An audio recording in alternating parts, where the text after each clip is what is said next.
Hello friends, my name is Rahul. Welcome to my YouTube channel. From the title you already know that in today's video I'm going to tell you about 6 important things to check before starting your motorcycle. These are quick checks and it takes less than 2 minutes to do them. Before proceeding further, one request. If you are new to my channel, then please do subscribe to be notified about future uploads. On my channel I make informative videos like this one on topics related to travel, shipping and machines. This video is in English but it has subtitles in other languages, so you can select them as per your preference. Okay, let's start the video. Normally if we have to go somewhere, we just start the bike and we leave, meaning we don't think about it much. But the first thing you should check before riding the bike is the air pressure of your tires. Too little or too much air pressure is not desirable.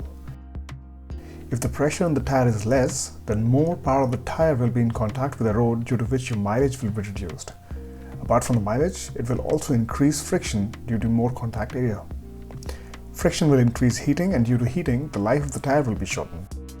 When the tire pressure is high and when your bike rides through potholes, pebbles or just speed breakers on the road, then the chances of damage to the tire also increases. Therefore, definitely check the air pressure. You can use a pressure gauge to do this. There are not so expensive ones, maybe 200 or 300 rupees, and then you can get a good one. I've shared the link in the description of the one which I have, so you can check it if you like. In case you don't want to use a pressure gauge, you can always get an idea by tapping the tire. Don't try this with the hand because you'll not be able to press the tire at all. Also, if you're an experienced rider, then get an idea of the tire air pressure while riding.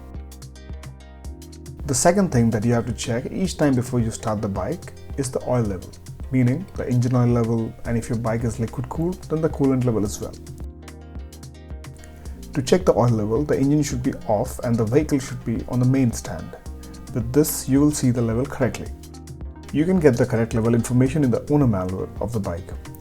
Normally it is half or slightly below half. A little lower because it wants to compensate for the expansion, meaning during running when the oil gets hot, it will expand, and this is the level that will increase slightly. I have marked the correct level with a marker next to my bike to make it easier for me when I check it daily. If you start the bike and then check the levels, you may not see anything at all in the side glass. This happens because when the bike is running, that is when the engine is running, all the oil goes into circulation. So remember that you have to check the level only when the engine is off, because that is the only time you see the correct level. Note that the oil level should never get higher. That is, the oil level should only fall gradually, it should not increase. If someday, for example, you notice that the level has increased, meaning that yesterday the glass was half full and today is almost full, this means that somehow water has gone in, or maybe for liquid cooled engines there's a coolant leak somewhere. Also, maybe the rubber ring of the filling cap of the top of the engine is damaged and some rainwater or water from a pressure wash has entered the system. The third thing that you should check each time before you start the bike are the brakes. Brakes are very important, and to check them you simply sit on the bike. Apply both the front and the rear brakes simultaneously and try to move the bike. If the bike moves forward, then it means that something is wrong with the forward brakes, and if the bike moves backwards, that means the rear brakes are faulty. For drum brakes, there's nothing more that you can check actually, but if the bike has disc brakes, then you can check it visually. And if there's some dirt or if there's some scratches, then you can a little bit inspect further, but in a drum brake everything is closed, so you can't really check much. The fourth thing that you should check each time before you start the motorbike are the controls, that is, the indicators, horn, lights, both the high beam and the low beam, and also by checking the controls you will know about the health of the battery. Meaning, if the horn is fine, if the lights are fine, and if everything is running fine, that means the battery health is good. And if not, then you know that you have to look at it the next time you go for the bike servicing. The fifth thing that you check each time before starting the bike is the condition of the chain and the sprocket. It is of two different constructions. There will be one where the entire chain and the sprocket is covered, and the other one is the open type. If it is a covered, then you can't really do much because everything is closed and it's not possible to open it every day and do an inspection. But when you ride the bike, you can hear a rubbing sound from the chain and the cover, and that means that the tension is getting loose and that it has to be tightened, as in the chain has to be tightened. Apart from that, you should also keep this cover as clean as possible, because if there are any leaks, then this will be visible on the cover and you don't really have to open and check it every day. The second type is the open type, where you can see the chain and the sprocket.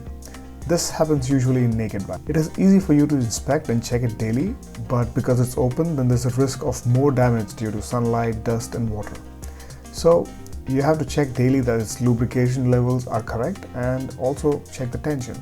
Remember friends, that it doesn't matter if it's the open type or the closed type, the tension in the chain will always become loose. That is, it will never get tighter by itself, and you should keep checking it. And the sixth thing that you should check each time before starting the bike is the lower surface of the motorbike and the area where you've parked it. Because if there's any stain or any leak or anything at all, then it will either be visible down on the body or in the area where you have parked the bike. So if you're checking that area before starting the bike, and if there's no leaks or no such marks, that means everything is fine and you can start the bike. Friends, I mentioned that I'll tell you 6 things, but if you're still watching the video, then this is the bonus information for you. One more thing which you should check each time before starting your motorbike is the position of the choke. I know, you would say, why should I check it if I haven't used it? Thing is that when you park the bike somewhere and you're not near the bike, then often some people may come up and sit on the bikes and fiddle with it. Someone will switch on the lights, someone will change the choke position and things like that. Thing is that they're not doing this all on purpose. They're just not paying attention. And when you come back, you'll just start the bike and you just go. And after 2-3 weeks, you will realize that there's some problem with the mileage, or you start noticing some black smoke from the exhaust. To avoid all this, simply check the choke each time before you're starting the bike. Now I have a question for you. Which are the checks that you do before starting your bike? Tell me in the comments. If you found this video helpful, do give it a like and subscribe to be notified for more content just like this. As always, thanks for watching, keep exploring. This is Rahul for RoamerRealm, and I'll see you in the next one.